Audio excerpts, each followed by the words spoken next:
update to the chicken fortress. Got chickens and ducks in there. Got another little hen house here, really nice one. And there is the rooster. But that little pond right back there, the little pool, is kind of what I wanted to show you. So here is something that you can do that's really easy for your waterfowl. I got, I don't know if you can see them in there. There's my ducks. You've probably seen these little sink drains, baskets that you can put in your sink there. You can get them from Home Depot or Lowe's or whatever. Pretty straightforward. The same plumbing that comes out of the bottom of your sink is what is on the bottom of that. It fits inside a, I believe that's 1.5 inch black ABS plastic. And so what I've got there is, I think it's a 45 is what I ended up using underneath there, and then buried the pipe, and it's run off behind the coop out there into the backyard, where it can run off and drain. And basically you'll need to, you can buy the washers separately, the big black washers that come with those. I got one on the top and one on the bottom of this kiddie pool. This kiddie pool was kind of roughed up. It had been sitting under the trees in the other yard there for a while, and we got a couple of them. I thought, well, you know, I'm gonna try this out. I've seen somebody else do it. And so anyway, it's just got to be up high enough, you know, 2 or 3 inches or whatever that sticks down, to be able to plumb that out. But now I just reach in there, and I don't know if you can use the push-in ones, you know, like in your sink that have you just press down. I like that one because you actually have to unscrew it and it pulls up out of there. But anyway, this works really great. I just turn that. I don't even have to take that basket all the way out. I just turn the screw and you're good to go. So made them a little ramp so they could come up here for the ducks to get in there. And there's a little, it's like a little drain field that, you know, it comes out underneath here from the little kiddie pool and goes on down. And I also have that connected. We can go in there and take a look. I also have that connected in here. It's running down the outside, right? And it's connected to the main run inside here as well. And so all the wastewater goes into the same place.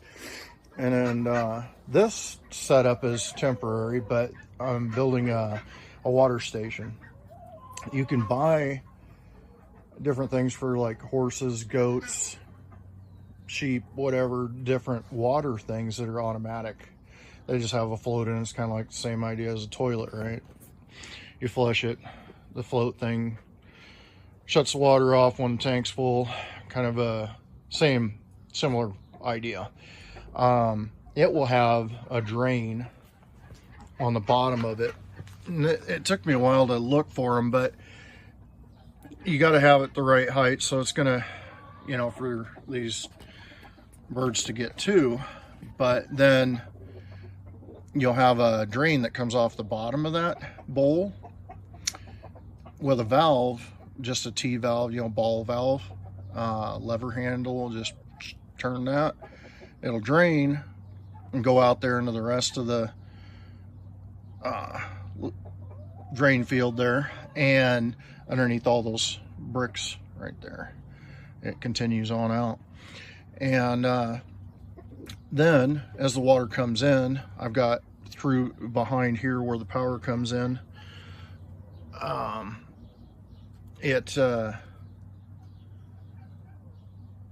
sorry, somebody was messaging.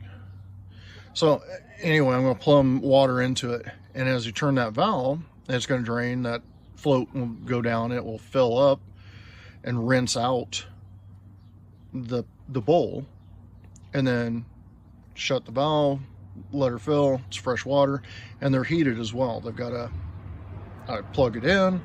I'm probably going to put 2 of them in here side by side. Right now I'm just using a little heated bowl in the winter time, these little pans and stuff, you know. And the, yes, I hear you. So anyway, that's just an idea. That's what I'm going to do. I think that's going to work out well. And okay, for crying out loud, I hear you. And they kind of buried their little heater. Those little flat panel heaters like that, that's another excellent thing to have for winter months. I'm going to get a different one that goes up on the wall. And but that, it doesn't heat things up to where, you know, it's like a heater. It's like infrared or whatever. And so when they get up close to it, you'll see them huddled around it. When it's bitter cold, that makes all the difference in the world. Plus inside here, it really holds any of the heat from them and everything in here. That hardly uses any energy. And you just mount it on the wall. It's got feet on it like a TV. Sets on the floor. They've pretty much buried it. It's unplugged right now. But that has made a world of difference. I put in this little window down here inside the door, because for some reason, if you shut the door, the ducks think they have to stay in. They won't use their Arctic entry they have right here for some reason. I don't know why. Chickens will. So I put that there because ducks stay on the ground. They don't get up in the nesting boxes or up on the shelves or roosting bars or any of that kind of thing. And that just, they love it back in there. They get in there and get away from any wind that's howling through the door here. And that works really good. And then I can look through there and see if they dropped any eggs back there. I can get to them. And that seemed to work out pretty good. Yes, I know. I'm bugging you. There's their little Arctic entry that I had a big plan that they were going to use that. Ducks had their own idea. We're going to put in more ducks. Probably Welsh Harlequins. I was going to do Cayugas, but it gets so hot here that all black duck like that. Yeah, if you've ever seen one, they're really cool. They're black and kind of a green, iridescent greens and stuff, but it's just too darn hot around here for that. Yes, I know. You're going to tell me all about your issues. The main thing around here is I need, you know, again, I got to clean this out again, but you want to keep things dry to a point, right? Because you got 2 different critters here. They don't really like the water. They do. They have to have the water to get their beaks, their nozzles, or the nizzles, or whatever. You know, her little nostrils up there on their bill. They have to be able to clean those out. So they have to be able to stick their head in the water. And so it's a little bit of a challenge. It's not too bad. To make a place for both, right? To have a dry and a wet area for them. But it's something to take into consideration. And as you do it, you'll find different ways to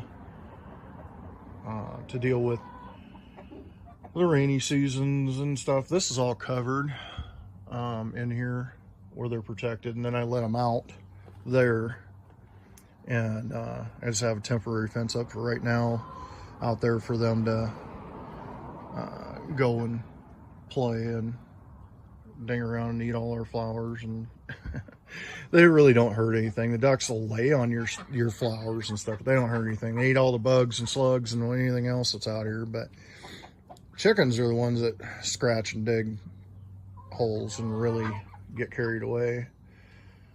They're the ones that can be kind of destructive, but depends on how many you got. I only have the 3 chickens, and I'm more into ducks, so we're gonna have some more, a little shipment of them coming in, and they're a lot of fun. I enjoy them. Anyway, just wanted to show some of this stuff and how it works and give you some ideas on what you can do. We're progressing along, learning as we go, and I'll have more to show you.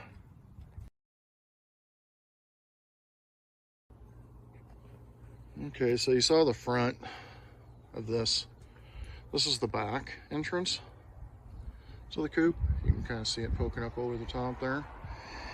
And this is, I just think it's nice to have an access from both sides. So I can just pull in the driveway, take the food in. Probably gonna install a hopper.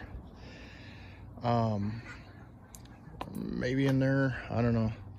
So it's easier to take those feed bags and fill it up, and just rather than packing a bag all the way from the front all the way through and in, and filling up that hanging feeder you saw in there. Their bags are slick and heavy and all that stuff, and for everybody else in the family it's kind of a challenge. For now, I just have a kind of a ditch going around, and it drains into a large hole with rock and stuff in it out here by the road. And so with this system, if you use like Saturday lime or whatever, different lime, there's different types of lime, hydrated lime, and then you don't want to use like industrial lime or whatever. It's, anyway, you have to do your research, but it controls the smell. You put it in the drainage ditch there, and you might put it on the roosting bars to control unwanted stuff in there, right? And so I haven't put it down yet. That's something I'm looking at. I'm still doing my research on that. I want to make sure that, you know, it's food grade, that, you know, if they eat some of that, what's that going to do to it? You know, because ducks like to drill into the ground. Where can I put it that it's safe? Can you just put it anywhere on the ground? Hydrated lime. I think it's the hydrated anyway. I have to look again. It's been like 2 weeks since I looked at it. One is active and can burn, you know, can cause problems. And the other, if it gets wet, it's inactive, but as soon as it dries out, it's active again. I don't know. It's one of those things I'm trying to learn. So, but you will have at different times of year, especially, even with keeping it clean and bedding changed, and it doesn't matter whether you do a deep litter method or not, you're going to have the wastewater from, it doesn't matter if it's chicken bowls or whatever, you're going to have a little bit of stink that you're going to have to deal with, and you're going to have to figure out how to keep things dry and keep it pulled away, right? And so that's what I'm working on here. Eventually I'll probably put the small paver bricks in and make some sort of waterway area that's, so you can walk on it and it's nice and it looks nice and all that. Because this does, I intend to do this for a while, you know, this isn't a short-term thing, but I have a little walkway through here so I can get back in there. And if you've seen the videos that I made as I was building this thing, what it looked like, you can kind of see how far we've come. And used to have raspberry box in the coop there, and we took that out to get room for everybody and cap the sprinklers and everything, and changed all the in-ground sprinklers are now in this bed, you know. And it's been some work to readjust, right? But this is 90-year-old lilac tree we got here, something like that. Pretty cool old tree. But anyway, yeah, we want to do this for quite a while, so we're gonna put it in there. But at the same time, if I do little paver bricks and stuff down there, I can pull that up later. Everything's can be removed without a huge thing, you know. It'd be work, but he's telling us all about it. So I got a light inside there, and I have it's an orange light. It was one of my Halloween lights, actually, that I put in the coop, and I have a camera that's in there with a monitor so I can watch them at night. Mainly for raccoons. We get some critters, we get some skunks, we get raccoons, there's foxes around here, and so just making sure that if I do hear a disturbance or whatever, because these guys are excellent alarm system. They sound off when people walk by. I mean, if somebody's getting close, they'll let you know. And so if I hear a disturbance, I can just look out in the monitor and find out what the heck is going on, see if anything's digging in or if dog's trying to get through or whatever. And that light is not enough it's not in the coop. It doesn't make them produce eggs or anything like that. It just gives me a little bit of diffused light that I can see better, rather than just IR black and white. I got color vision. I can see a little bit more of what's going on. I can tell what things are, because in black and white sometimes you're like, what the heck is that? Is that a mouse? Is that an egg? Is that it's hard to tell. So I do have that light up there, but other than that, it's pretty basic. There's not, once you get things in place, pretty easy to take care of it. I want to get it to the point where anybody can just come in, turn that handle, rinse out the thing with a little brush hanging on the wire there, and turn it off, let it fill back up, grab your eggs in your basket and go. Want to get the food easier to get to the back of the coop, I got a little gate right here, so you can just go through the gate, go in, do your thing, and we're going to make it as easy as possible so anybody can do it in the family, without a lot of strain, physical strain. Blueberries, that's what those are, and they're all coming on. You see all the white? That's going to be all blueberries. This little dude still coming along. He's not quite producing yet. Got a serious jungle I've developed around here. It's kind of nice, but can be a lot of work also. Anyway, that is an update on the fortress, on the chicken coop, on the run, on the coop build, where we're at to this point. Anyway, hope you enjoyed watching. Thank you. Like, share, and subscribe. CrowHaven out.